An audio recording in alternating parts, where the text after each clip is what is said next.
With the school year flying by, many parents are struggling with how to keep their kids motivated with remote learning. So joining us via Zoom to share her tips and tricks for parents this school year is board-certified pediatrician and parenting expert, Dr. Jen Trachtenberg. Hey, Dr. Jen. Hi there. Well, first things first, how can parents break up the monotony for kids that are doing all this virtual learning? Yeah, it can be really crazy sitting in front of the computer all day long, right? So you really want them to have some physical activity, even in small bursts. So in between classes, they can do things like sit-ups, they can do running in place, they can do a little bit of freeze dance. I even kind of think you can throw in some chores like setting the table or even putting the laundry away. Just a good way to get them to move around a bit. It's good for the concentration too. I say also they shouldn't eat where they're doing their remote learning. They should go somewhere in the house or outside if possible and eat outside. Absolutely. Eating should be another activity. You don't want to have mindless eating just being on the computer. I totally agree with you.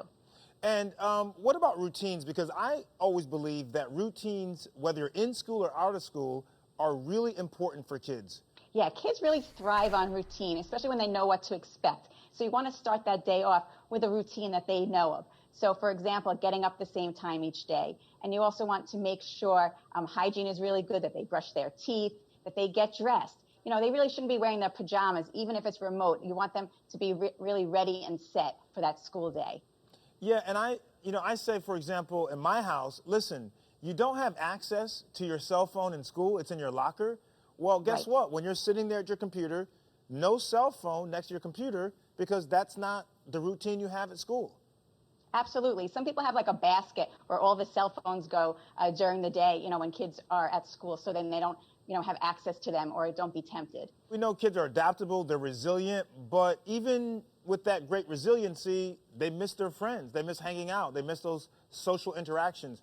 What do you suggest that parents do to kind of booster that, to kind of help or supplement what they're missing? Yes, certainly kids are missing their friends as well, too, just like we as adults do as well, too, right? So I think as long as you start to think about doing it safely and having precautions in place. So one of the most important things is to speak with one of your child who they're really close with, friends, parents, and make sure you're sort of on the same wavelength, right? That you feel the same way about having a play date, maybe, making sure that all the precautions are necessary and set up ahead of time. And then have your child, meet with the other child, maybe outside, start with a few minutes and just, again, make sure that you're on the same page. And as things progress, you can make it longer and maybe introduce another friend or two. But those social interactions are important and we need to do them safely. A lot of kids, of course, are having anxiety about even doing socially distanced meetups. They're nervous about that. Yeah. How should parents talk to their kids about the anxieties around COVID in general, but also around potentially getting together with their friends again? Yeah. So anxiety, it makes a lot of sense, right? It's a major stressor, the pandemic, and that can cause anxiety and stress in almost anyone. So certainly kids are not immune to this. So you really want to be honest with them. I think that's really, really important.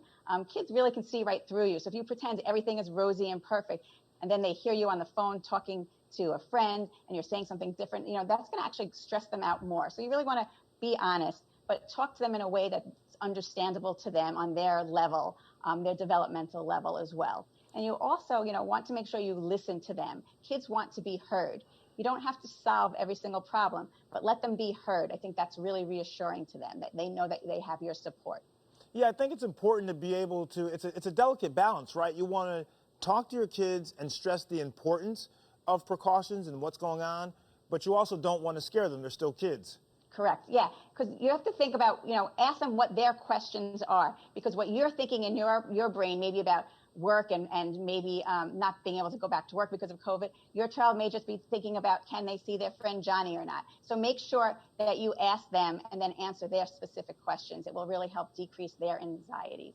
Well, Dr. Jen, these are all great tips. There is definitely nothing easy when it comes to dealing with these situations, but your information will help a lot of families. Great. Thank you.